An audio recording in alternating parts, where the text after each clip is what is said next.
Symmetrical component কি? Symmetrical কম্পোনেন্টকে বলা হচ্ছে যে এমন একটা ম্যাথমেটিক্যাল টেকনিক যেটা পারফেক্ট টেকনিক, যা দিয়ে একটা আনব্যালেন্স সিস্টেমকে ব্যালেন্স করা হয়।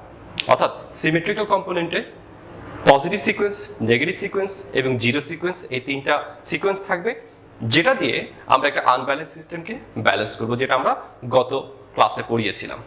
এখন এই যে বলছি পজিটিভ সিকোয়েন্স, নেগেটিভ সিকোয়েন্স এবং জিরো সিকোয়েন্সের মাধ্যমে একটা আনব্যালেন্স সিস্টেমকে ব্যালেন্স করছি, এজন্য আমাদের দুটো অপারেটর ব্যবহার করা হচ্ছে। একটা অপারেটরকে বলছি এ, আর একটা অপারেটর হচ্ছে এ স্কোয়ার। এ স্কোয়ারের রিলেশনটা কি? আমরা যদি দেখি 1 plus A plus A square equals two আমরা 0 বলতে পারি। এটা হচ্ছে আমাদের রিলেশন বিটুইন এ এবং এ স্কোয়ার। এখন এই 1টা আসলে কোথা থেকে আসলো? 1টা হচ্ছে আসলে এ কিউব, অর্থাৎ A cube plus A square equals to 0, এবং এ কে ডিফাইন করা হয় 1 at an angle 0, দুঃখিত 1 at an angle 120 ডিগ্রি, এবং এ স্কোয়ারের ভ্যালু হচ্ছে 1 at an angle 240 ডিগ্রি। অর্থাৎ একটা ফেজের সাথে আরেকটা ফেজের যদি এ রিলেশন হয়, তাহলে এর সাথে বি ফেজের রিলেশন হচ্ছে 120 ডিগ্রি তারা ঘুরবে। একইভাবে যদি এ স্কোয়ার হয়, এটা দ্বারা রিপ্রেজেন্ট করছে একটা ফেজের সাথে আরেকটা ফেজের রিলেশন 240 ডিগ্রি যাবে, যেটা আমরা পরবর্তীতে পজিটিভ সিকোয়েন্স, নেগেটিভ সিকোয়েন্স এবং জিরো সিকোয়েন্সে যাওয়ার সময় আমরা বোঝাবো। আমরা যদি এই এ স্কোয়ার এ এবং এ কিউবের ফেজর ডায়াগ্রাম যদি দেখি, এখানে এটাকে আমরা বলছি পজিটিভ এ কিউব, এটাকে বলছি নেগেটিভ এ কিউব, পজিটিভ এ স্কোয়ার, নেগেটিভ এ স্কোয়ার, পজিটিভ এ, নেগেটিভ এ। এই ফেজর থেকে একটা জিনিস দেখতে হবে যে প্রত্যেকটা ফেজরের মান, অর্থাৎ এ স্কোয়ার, এ কিউব, এই তিনটারই দুটো ভ্যালু আছে, একটা পজিটিভ একটা নেগেটিভ। অর্থাৎ সে আইদার পজিটিভ ডিরেকশনে ঘুরবে অথবা সে নেগেটিভ ডিরেকশনে ঘুরবে, যেটা আমরা পজিটিভ সিকোয়েন্স এবং নেগেটিভ সিকোয়েন্সে গেলে আরো ভালো করে বুঝতে পারবো। তো যেটা বলছিলাম, এটা হচ্ছে পজিটিভ এ কিউব, এটা হচ্ছে নেগেটিভ এ কিউব।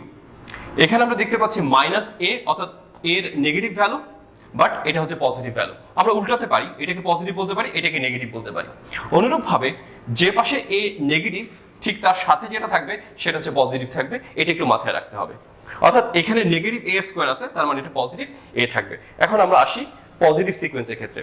পজিটিভ সিকোয়েন্স আমরা বলছি যে এই পজিটিভ সিকোয়েন্সটা একটা ব্যালেন্স সিস্টেম। তার মানে কি? What is the definition of balance system?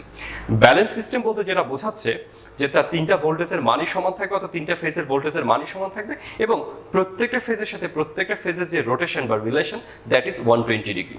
আমরা যদি ফেজর ডায়াগ্রামে দেখি, এটা হচ্ছে এ ফেজ, বি ফেজ এবং সি ফেজ। আমরা এখানে 1 দ্বারা যেটা রিপ্রেজেন্ট করছি, দিস ইজ পজিটিভ সিকোয়েন্স। অর্থাৎ পজিটিভ সিকোয়েন্সকে রিপ্রেজেন্ট করার জন্য আমরা 1 ব্যবহার করব অথবা প্লাস ব্যবহার করব। এ ফেজের সাথে বি ফেজের রিলেশন কি? 120 ডিগ্রি। এর সাথে সি ফেজের রিলেশন কি? 240 ডিগ্রি। অর্থাৎ আমি যদি বি ফেজের সাথে এ ফেজের রিলেশনটা দেখি, আমরা এ ফেজকে বলছি by the way reference voltage বা রেফারেন্স ফেজ। তাহলে বি ফেজের সাথে এ ফেজ কতটুকু আসছে? মাত্র 120 ডিগ্রি। 120 ডিগ্রি বলতে কি বোঝাচ্ছে? 1 at an angle 120 ডিগ্রি। অনুরূপভাবে সি ফেজের সাথে এ ফেজের রিলেশনটা কি? 240 ডিগ্রি। দেখেন এখান থেকে এই পর্যন্ত আসছে, সুতরাং এ স্কোয়ার VA 1। অর্থাৎ সি ফেজের যে ভোল্টেজ পজিটিভ সিকোয়েন্সের জন্য, এ ফেজের ভোল্টেজের সাথে পজিটিভ সিকোয়েন্সের রিলেশন হচ্ছে VC equals to A square VA। আর এ ফেজের সাথে যে রিলেশন এ ফেজের, সেটা হচ্ছে যেহেতু এ ফেজের জায়গায় আছে রেফারেন্স, তার মানে ওখানে কোনো ভোল্টেজ, কোনো রোটেশন হয়নি, অর্থাৎ কোনো ফেজ ডিফারেন্স হয়নি, এই কারণে এখানে কোনো এ অথবা এ স্কোয়ার আসেনি। আচ্ছা, এখানে আমরা যেটা দেখতে পাচ্ছি সেটা হচ্ছে পজিটিভ সিকোয়েন্সে বিশেষ করে যে রোটেশন যেটা আমি দেখিয়েছি, সেটা হচ্ছে এন্টি ক্লকওয়াইজে, অর্থাৎ ঘড়ির কাঁটার বিপরীত দিকে ঘুরছে। এটা হচ্ছে পজিটিভ সিকোয়েন্স বলছি।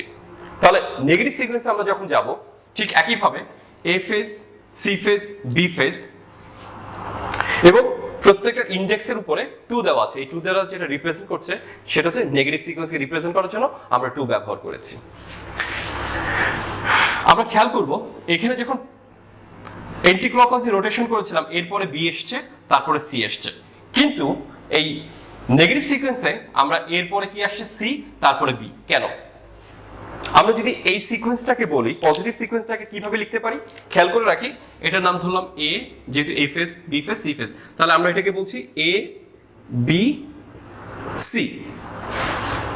বাট এখানে যখন আমরা দেখব এর সাথে বি এর রিলেশন কি, মানে এইভাবে যদি বলি এর সাথে বি, তাহলে এখানে এর সাথে বি কি আসছে, বা বি টু, মানে নেগেটিভ সিকোয়েন্সের বি ফেজের সাথে নেগেটিভ সিকোয়েন্সের এ ফেজের রিলেশনটা কি, 240 ডিগ্রি। 240 ডিগ্রি বলতে কি বোঝাচ্ছে, 240 ডিগ্রি বলতে কি বোঝাচ্ছে হচ্ছে এ স্কোয়ার, এই জন্য এখানে এ স্কোয়ার আসছে।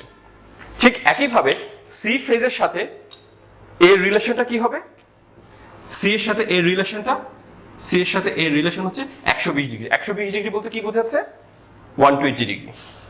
তাহলে এ হলো।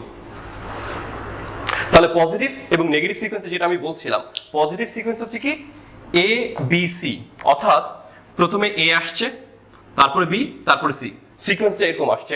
বাট নেগেটিভ সিকোয়েন্সে কি আসছে, এ, তারপরে সি, তারপরে হচ্ছে বি।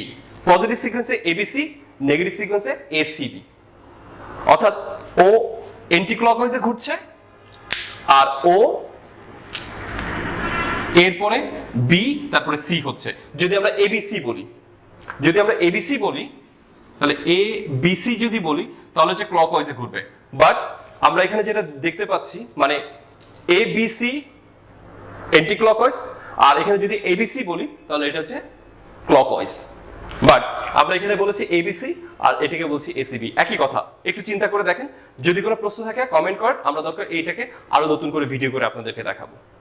আর জিরো সিকোয়েন্সের ক্ষেত্রে যেটা বলছি সেটা হচ্ছে zero sequence, by the way এটা একটা ব্যালেন্স সিস্টেম, অর্থাৎ তার প্রত্যেকটা ম্যাগনিটিউড সমান হবে, কিন্তু তাদের যে ফেজ, যে ডিফারেন্স হবে এ ফেজের সাথে বি ফেজের, সেটা হচ্ছে 0 ডিগ্রি।